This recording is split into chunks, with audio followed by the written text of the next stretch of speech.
আসসালামু আলাইকুম। অদ্ভুত একটা রিপোর্ট চোখে পড়লো দর্শক। বেনজিরের রিসোর্টের প্রায় ৬০০ কেজি মাছ চুরি করে বিক্রির চেষ্টা। এর আগে জানেন যে বেনজির তার বাসার দামি গাড়ি সরিয়ে ফেলেছে, সব ব্র্যান্ডের দামি দামি গাড়ি। স্পিড বোট ছিল কোন একটা লেকে বা খালে, যেখানে করে বেশ প্রমোদ ভ্রমণ করতেন, সেটাও সরিয়ে ফেলা হয়েছে। সবচেয়ে বড় কথা হলো যে যখন নাকি তদন্ত শুরু হয়েছে তখন ৩৩টা অ্যাকাউন্ট থেকে ধারণা করা হচ্ছে নিচে ৬০, উপরে ১০০ কোটি টাকা সরিয়ে তারা গায়েব দেশ থেকে।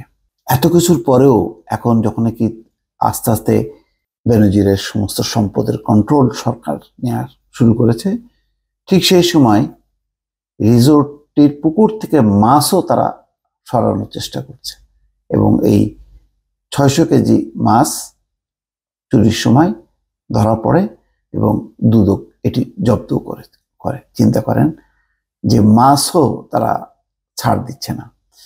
গোপন সংবাদ পেয়ে দুদকের গোপালগঞ্জ সমন্বিত জেলা কার্যালয়ে অভিযান চালিয়ে শনিবার ভোর ৫টার দিকে মাছগুলো জব্দ করে। দুদকের উপপরিচালক মোহাম্মদ মশিউর রহমানের নেতৃত্বে একটি টিম এই অভিযান চালায়। রিসোর্টের মৎস্য হ্যাচারি কর্মকর্তা শফিকুল ইসলামকে আসামি করে মামলা দায়ের করা হয়েছে। দুদকের সহকারী পরিচালক মোহাম্মদ সোহরাব হোসেন সোহেল বাদী হয়ে মামলাটি দায়ের করেছেন। সংস্থাটির উপপরিচালক মোহাম্মদ আখতারুল ইসলাম ঢাকা পোস্টকে বলেন, বেনজির আহমেদের ক্রোক ও ফ্রিজকৃত সম্পদের রিসিভার নিয়োগ প্রক্রিয়া চলমান আছে। ক্রোক হওয়া সম্পত্তির মধ্যে রিসোর্টের অভ্যন্তরে পুকুরের মাছ সহ বিভিন্ন সম্পদ চুরি হওয়ার খবরে গোপালগঞ্জের দুদকের একটি টিম রিসোর্টে অভিযান চালায়। সেখানে মাছ ধরার প্রমাণ পাওয়া যায়। এই সময় ৫৫৫ কেজি তেলাপিয়া মাছ ও ৩৭.৫ কেজি কাতল মাছ জব্দ করা হয়। গোপালগঞ্জ দুদক অফিস জানায়, দুদক টিম আসার খবর পেয়ে আসামি সহ সংশ্লিষ্টরা পালিয়ে যায়। মাছ ধরার কাজে নিয়োজিত জেলেদের জিজ্ঞাসাবাদে জানায়, রিসোর্টের মৎস্য হ্যাচারি কর্মকর্তা শফিকুল ইসলামের নির্দেশে তারা মাছ ধরছেন।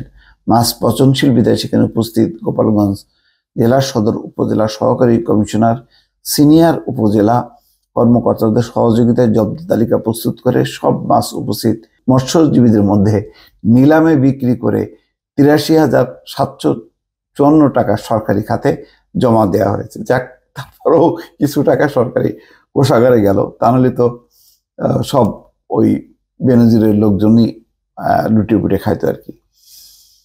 তো এই হচ্ছে দর্শক অবস্থা। বোঝেন এদেরকে কিভাবে রোখা যাবে। একটু ফাঁক পাওয়ার সাথে সাথেই তারা এই কাজগুলো চালিয়ে যাচ্ছে। গত ৩১ মার্চ বেনজিরের ঘরে আলাদিনের চেরাগ এবং ৩রা এপ্রিল বনের জমিতে বেনজিরের রিসোর্ট নামে একটি দৈনিকে পত্রিকায় প্রতিবেদন প্রকাশিত হয়। এতে আইজিপি বেনজির আহমেদ ও তার পরিবারের সদস্যদের বিরুদ্ধে অবৈধ সম্পদ অর্জনের অভিযোগ ওঠে।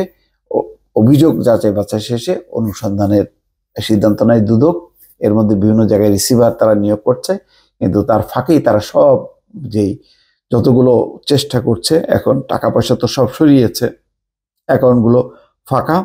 এখন তাদের যে গাড়ি বাড়ি যে আছে সেই জিনিসপত্রগুলো সব সরানোর চেষ্টা করছে। এই হচ্ছে পরিস্থিতি দর্শক। ভালো থাকবেন। আল্লাহ হাফেজ।